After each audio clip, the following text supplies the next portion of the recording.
2024 लोकसभा चुनाव के बाद तीसरी बार एनडीए सरकार देश की सत्ता पर काबिज हो गई।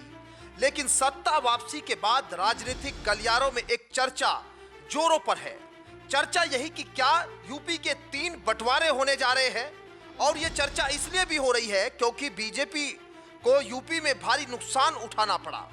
लोकसभा चुनाव में बीजेपी को यूपी में कुल 33 सीटों पर संतोष करना पड़ा है। वहीं विपक्षी दल समाजवादी पार्टी को 37 सीट और कांग्रेस को 6 सीट, आरएलडी को 2 और अन्य को भी 2 सीट यहां मिली है। बता दें कि चुनाव में इन्हीं नतीजों ने भाजपा के अंदर बेचैनी पैदा की हुई है।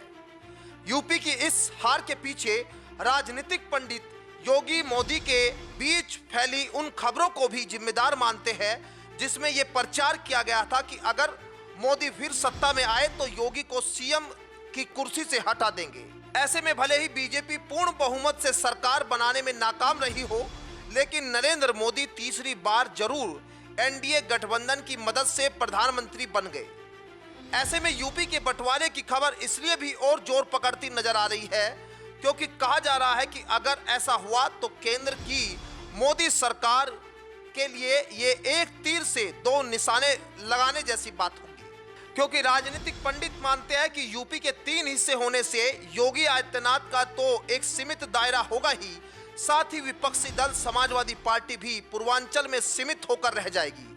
और जो यूपी केंद्र की सत्ता बनाने में बिगाड़ने में अहम भूमिका रखता है उस पर भी बड़ा प्रभाव पड़ेगा। क्योंकि 24-24, 25-25 जिलों के अलग अलग प्रदेश होंगे तो अलग अलग मुद्दे भी होंगे और केंद्र की सत्ता की चाबी यूपी के हाथ से निकल जाएगी। इससे यह भी होगा कि योगी आदित्यनाथ का कद तो घटेगा ही, साथ ही यूपी के राजनीतिक दलों का दायरा भी कम होगा। और अगर ऐसा हुआ तो बीजेपी के लिए इसे करने में ज्यादा मुश्किल भी नहीं आएगी क्योंकि पहले ही कई विपक्षी पार्टियां इसका समर्थन करती रही है। 2011 में बीएसपी जब सरकार में थी तो उन्होंने भी इसका एक प्रस्ताव बनाकर केंद्र सरकार को भेजा था।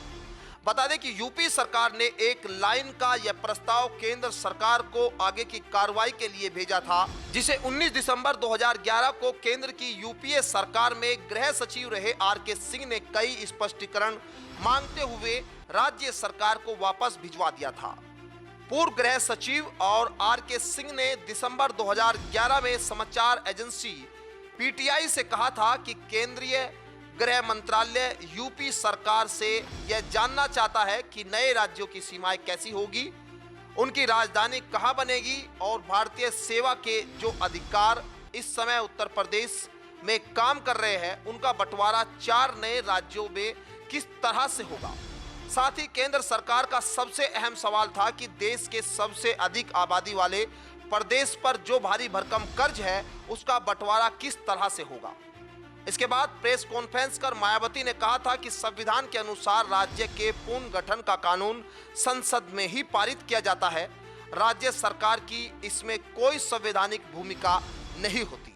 बहरहाल 2012 में मायावती यूपी का चुनाव हार गई और सत्ता में आई समाजवादी पार्टी, जिसने अपने अखंड उत्तर प्रदेश के नारे को बुलंद किया। समाजवादी पार्टी का रुख रहा कि यूपी को संसाधनों के असामान्य बंटवारे की वजह से विभाजित नहीं किया जाना चाहिए। मायावती सरकार के उत्तर प्रदेश के विभाजन के फैसले के खिलाफ समाजवादी पार्टी विधानसभा में अविश्वास प्रस्ताव लेकर आई थी।